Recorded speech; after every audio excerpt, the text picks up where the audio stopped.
Eivor, there you are. I have something for you. A message. Quite strange. Something for me. What is it? A letter requesting your presence in the southwest. A village called Athelney. Nothing strange about a summons for me, is there? It is not the recipient I find strange. It is the sender. The letter is signed a poor fellow soldier of Christ. Ah, our mysterious partner. For a short time, I hoped it might be Basim feeding us the names of these targets. He seemed the most likely man, for a time. Only one way to discover the truth. Thank you, Hytham. I will take care of this.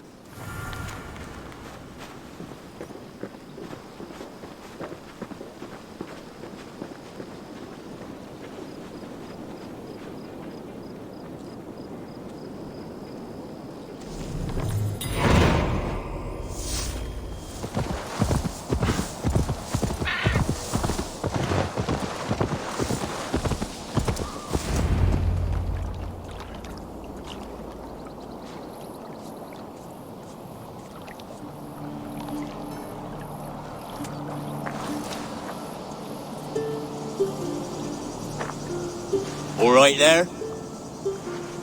Yes, hello.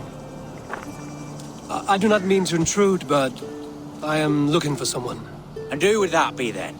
I do not know exactly. Well, that'd be why you ain't found him. But you're free to pass the time just here if you like. Thank you.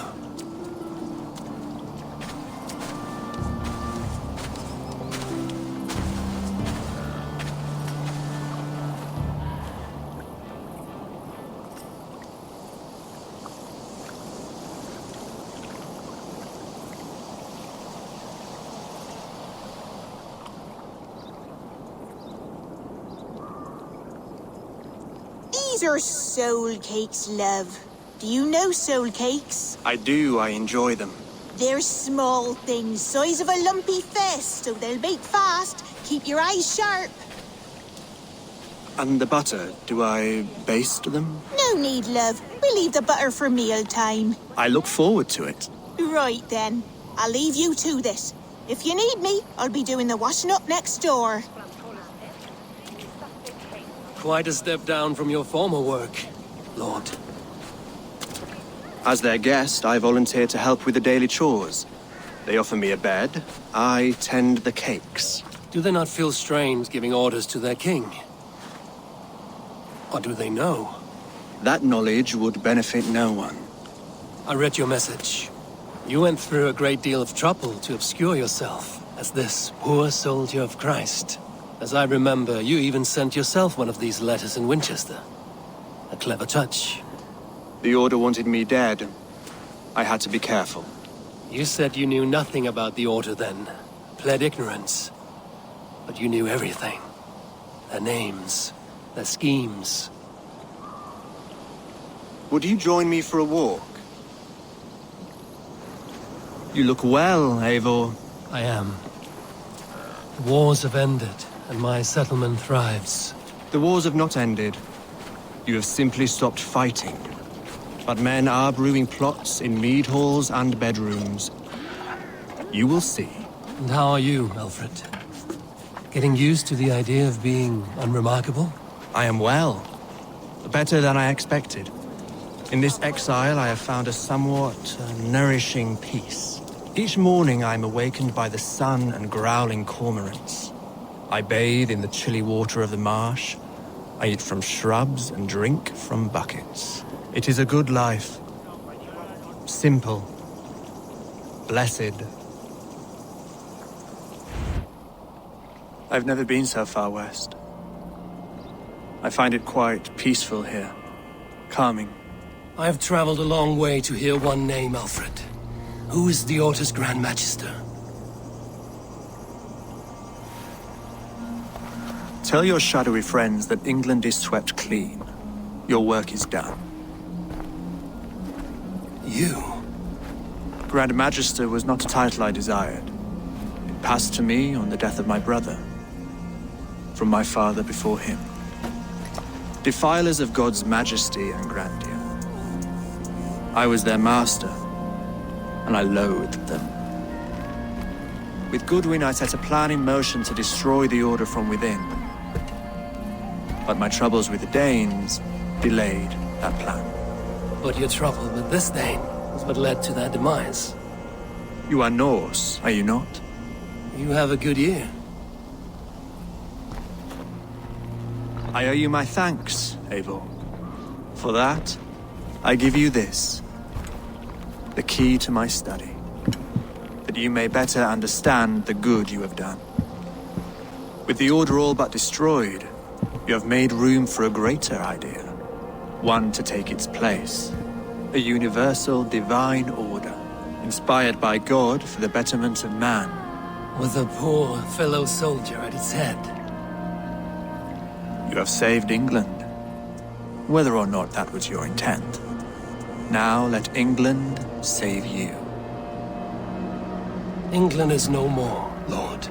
You are the last of her kings, and yet you have no kingdom. Look around you. God's works are wondrous.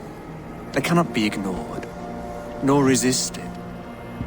In time, all those who accept God will flourish, and all those who defy him will fall away. Should you remain in England, you too will one day be her subject. Oh, bloody crumbs! The cakes are burned! Where is that man? Young man, where have you gone? Damn. That may have earned me a night of washing linens. I do not know if we shall meet again, Eivor. God willing we will, as one lord to another, perhaps.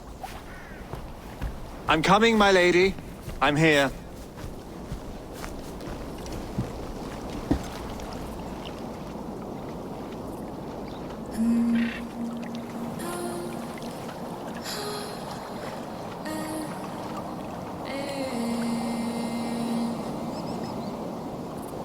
Alfred gave me a key to unlock his study.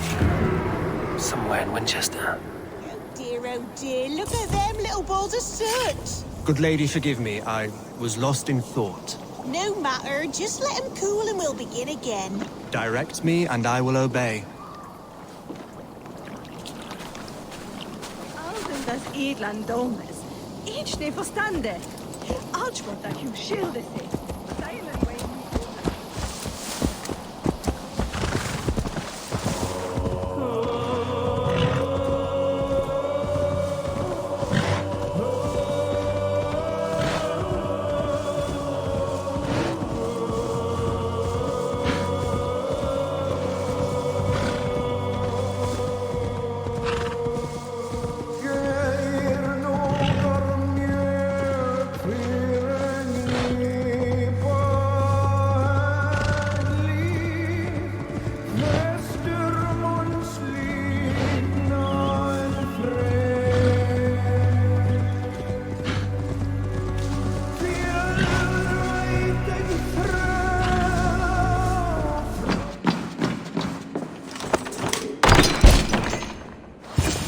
This is it, Alfred's study.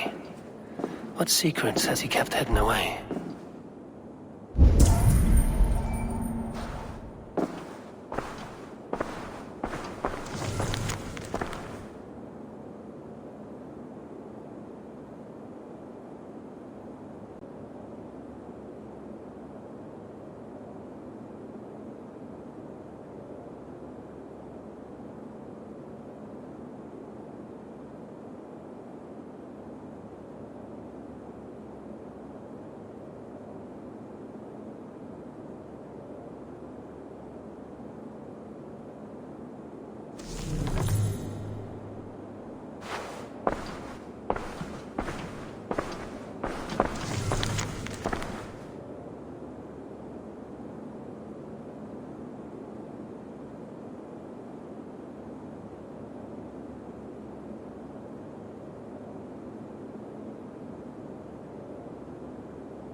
rantings and ravings not unlike full-case illusions. Is there more to all this than I understand?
Greetings, Eivor.